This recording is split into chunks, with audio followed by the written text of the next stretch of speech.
పిత పుత్ర పవిత్రాత్మ నామంన ఆమేన్. గౌరవనీయులైన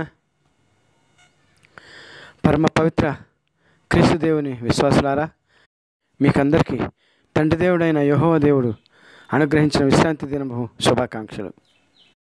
ఈనాడు మన దేవుడైన యెహోవా దేవుడు మనకు అనుగ్రహించిన పవిత్ర వాక్య పట్టణాలు. మొదటి పట్టణము సొలొమోను జ్ఞాన గ్రంథము 1వ అధ్యాయము 13వ వచనం నుంచి 15వ వచనం వరకు, మరియు 2వ అధ్యాయము 23వ వచనము 24వ వచనము. రెండవ పట్టణము పునీత పౌలు గారు కొరింథీయులకు రాసిన 2వ పత్రిక 8వ అధ్యాయము 7-9 వచనాలు మరియు 13 నుంచి 15 వచనాలు. మూడవ పట్టణము మార్కు గారి సువార్త 5వ అధ్యాయము 21వ వచనం నుంచి 43వ వచనం వరకు. గౌరవనీయులారా, ఈనాటి మన పవిత్ర దేవుని యొక్క వాక్య ముఖ్యాంశము సంసిద్ధత. ఈనాటి మన దేవుని యొక్క వాక్యాలను ధ్యానించుకొని పోయే ముందు వారి యొక్క పవిత్రాత్మ సర్వేశ్వరుని శక్తిచే మన దేవుని యొక్క వాక్యాలను అర్థం చేసుకోవటానికి కావలసిన తెలివి, వివేకము, జ్ఞానాన్ని అనుగ్రహించమని ప్రార్థన ద్వారా వేడుకొందాం. తండ్రి అయిన యెహోవా దేవా, ఓ సర్వాంతర్యామి, సర్వజ్ఞాని, మీకే స్తుతులు, మీకే మహిమ, మీకే ఘనత ఇప్పుడు ఎప్పుడు ఎల్లప్పుడూ కలుగును గాక. ప్రభువా, జరిగిన వారమంతా మీ దయ, కృప, కనికరాలు, ప్రేమ వలన మమ్మల్ని అందరినీ కాచి కాపాడినందుకు మీకు ధన్యవాదాలు ప్రభు. తండ్రి యెహోవా దేవా, ఈనాడు మీరు మాకు అనుగ్రహించిన ఈ మీ విశ్రాంతి దినపు పవిత్ర వాక్య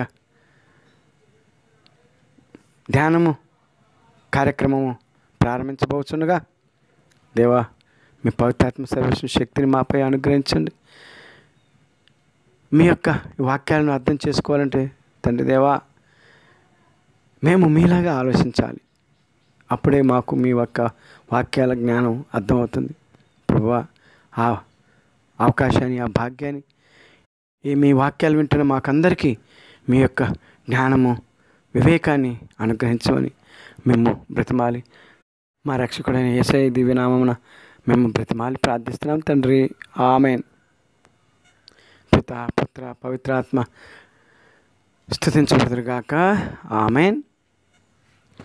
గౌరవనీయులారా, సంసిద్ధత అంటే ఎవరు సంసిద్ధులు అవ్వాలి, ఎందుకు సంసిద్ధులు అవ్వాలి అని ప్రశ్నించుకుంటే ఒక్కరు కాదు, ఇద్దరు కాదు, అందరూ సిద్ధపడాలి. దేనికి అంటే తండ్రి దేవుని సన్నిధికి వెళ్ళుటకు అందరూ సంసిద్ధులు అవ్వాలి. ఎలా సంసిద్ధులు అవ్వాలి అంటే, నీవు నీ ఆత్మీయ జీవితంను రక్షించుకుంటకు సిద్ధమవ్వాలి. ఎప్పుడు సిద్ధమవ్వాలి అంటే, ఏ సమయంలో సిద్ధమవ్వాలి అని ప్రతి ఒక్కరిలోనూ సందేహం రావచ్చు. అటు ఈ లోకపు జీవన బ్రతుకై పాటుపడు విషయంలో సంసిద్ధతలో ప్రత్యేక సమయం ఉంటుంది. కానీ నీ మానసిక, ఆధ్యాత్మిక అభివృద్ధికి సంసిద్ధతకు సమయం, సందర్భాలు ప్రత్యేకంగా ఉండవు. ఎందువలనంటే, సంరక్షించుకుంటకు నీవు అనునిత్యము సంసిద్ధంగా ఉండాలి. ఎందువలనంటే, నీ ఆధ్యాత్మికతను పోగొట్టుటకు ప్రత్యర్థి అనగా సైతాను నీకంటే 1000 రెట్లు ముందుగా ఆలోచిస్తుంది. అందువల్ల ప్రతి వ్యక్తి తన యొక్క ఆధ్యాత్మికత లేక రక్షణ జీవితము సక్రమంగా ఉండుటకు అనుక్షణము చాలా చాలా అప్రమత్తంగా ఉండాలి. అందుకు నీవు లేక ప్రతి వ్యక్తి యేసుక్రీస్తు దేవుడు అనుగ్రహించిన రక్షణ అను కవచమును ధరించి దానిని నీవు ప్రార్థన అను ఆయుధంతో పరిరక్షించుకోవాలి.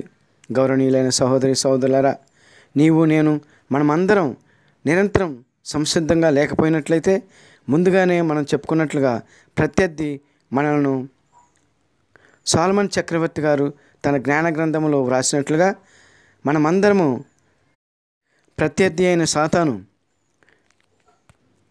ప్రోత్సహించే పాపాలను చేస్తూ పాపపు చెరలోనికి వెళ్ళి ఆధ్యాత్మికంగా మరణిస్తాము.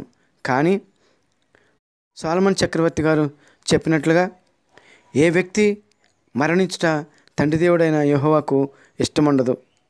ప్రతి వ్యక్తి ఆధ్యాత్మికత ఆయురారోగ్యాలతో కలకలలాడుతూ జీవించాలి.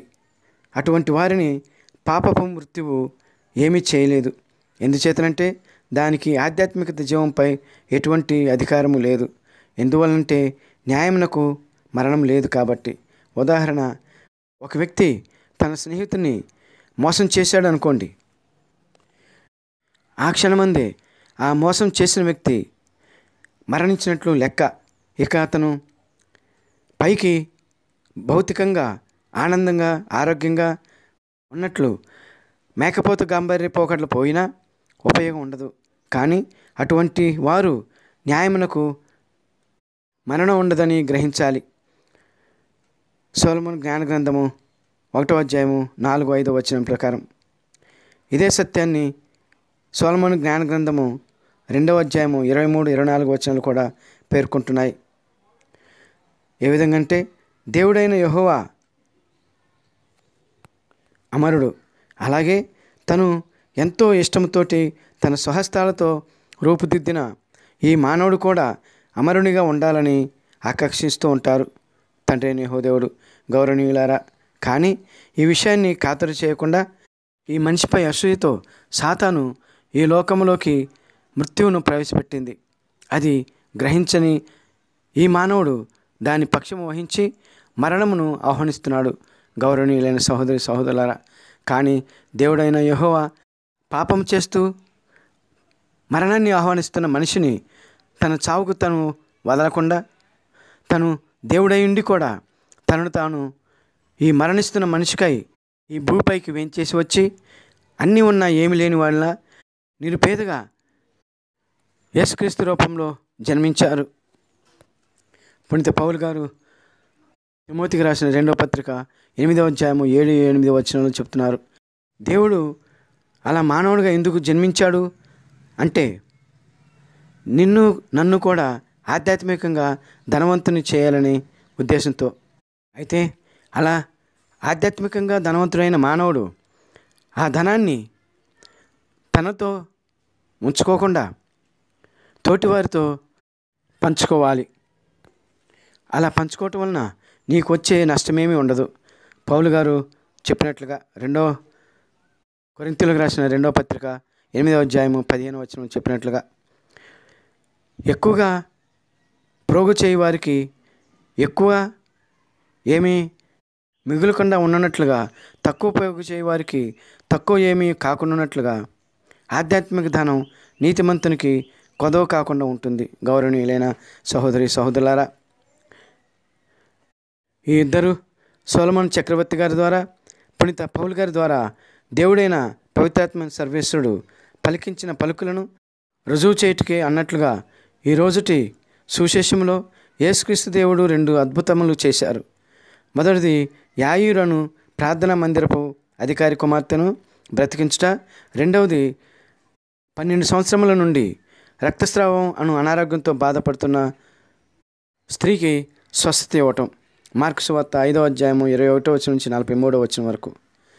గౌరవనీయులారా, ఈరోజు దేవుడు చేసిన అద్భుతములు 2 రకాల విశ్వాసులకు చేశారు. ఒకరు ప్రార్థనా మందిరపు అధికారి, ఒకరేమో ధనవంతురాలైన స్త్రీ. ఈమెది వ్యక్తిగత సమస్య, అధికారిది కుటుంబ సమస్య. ఒకరేమో యేసయ్య తన కుమార్తెను బ్రతికిస్తారని విశ్వసించారు. మరొకరేమో తను యేసయ్య వస్త్రమును తాకితే చాలు స్వస్థపడతానని నమ్మిన స్త్రీ.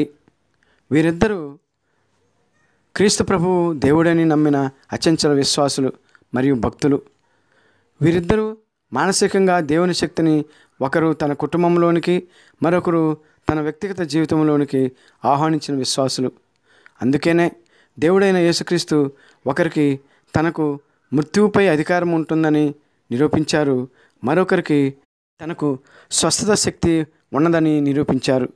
ఈ అద్భుతాలు కూడా దేవుడు అందరూ తన దైవశక్తిని తెలుసుకోవాలని బహిరంగంగా ప్రజల మధ్య చేశారు. గౌరవనీయులైన సహోదరి సహోదరులారా, అంతేకాకుండా వీరిరువురు ఒకరేమో భక్తుడు, మరొకరేమో పాపాత్మురాలు. కానీ వీరిద్దరికీ ఒక సారూప్యత ఉంది. అదేమిటంటే యేసుక్రీస్తు దేవుడు యాయూరు ఇంటికి వెళ్ళు మార్గంలో స్త్రీ యేసుక్రీస్తు వస్త్రమును తాకి స్వస్థత పొందింది. ఆ సందర్భంలో యేసుక్రీస్తు దేవుడు ఆగిపోయి ఆమె విశ్వాసాన్ని అందరికీ తెలియజేసే సమయంలో యాయీరు ఇంటికి వెళ్ళటం ఆలస్యం అయింది. ఆ ఆలస్యమైన సమయంలో యాయీరు కుమార్తె మరణించింది.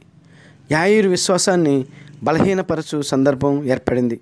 కానీ యేసుక్రీస్తు అది గుర్తించి విశ్వాసాన్ని కోల్పోవద్దని ధైర్యపరిచి ఇంటికి వెళ్ళి బంధువులందరినీ ఇంట్లో నుంచి వెలుపలకు పంపి ఆ చిన్న పాపను బ్రతికించి తను చెప్పిన విధముగానే యాయీరు విశ్వాసమును బలపరుస్తూ దైవశక్తిని క్రీస్తు దేవుడు ప్రదర్శించారు. గౌరవనీయులైన సహోదరి సహోదరులారా, అంతేకాకుండా తమ జీవితాలలో అద్భుతాలు జరిపించుకోవాలని ఆధ్యాత్మికంగా విశ్వాసముతో తమ కళ్ళ ముందున్న దేవుణ్ణి తమ జీవితాల్లోనికి ఆహ్వానించుకుంటకు సంసిద్ధులై వారి వారి సందర్భాలను బట్టి మేలు పొందారు వారి ఇరువురు. గౌరవనీయులైన సహోదరి సహోదరులారా, చూశారా, విన్నారా? ఆధ్యాత్మిక సంసిద్ధులకు దేవుడైన యేసుక్రీస్తు చేయు అద్భుతాలు. ఈ ఇద్దరు వ్యక్తులు దేవుడైన యేసుక్రీస్తు ద్వారా పొందిన అద్భుత శక్తుల యొక్క అనుభూతిని వారు ఎంతో చెప్పనలవి కానంతగా అనుభవించుంటారు. గౌరవనీయులైన సహోదరి సహోదరులారా, మరి మన సంగతి ఏంటి? గౌరవనీయులారా, మనం కూడా యేసుక్రీస్తు దేవుని మన జీవితాల్లోకి ఆహ్వానించుటకు సంసిద్ధంగా ఉన్నామా? అద్భుతాల అనుభూతిని పొందుటకు సంసిద్ధులుగా ఉన్నామా? ప్రశ్నించుకోవాలి. గౌరవనీయులైన సహోదరి సహోదరులారా, ఇప్పటి వరకు మనం యేసుక్రీస్తు దేవుని మన యొక్క జీవితాల్లోనికి ఆహ్వానించుకోలేకపోతే ఎప్పుడైనా మనం సిద్ధపడదాం. ఏమంటారు గౌరవనీయులైన సహోదరి సహోదరులారా? ఎందుకంటే సమయం ఇంకా మించిపోలేదు కాబట్టి. తదాస్తు. నీ సంసిద్ధతను బట్టి నీవు దీవించబడదువుగాక. ముగింపు ప్రార్థన.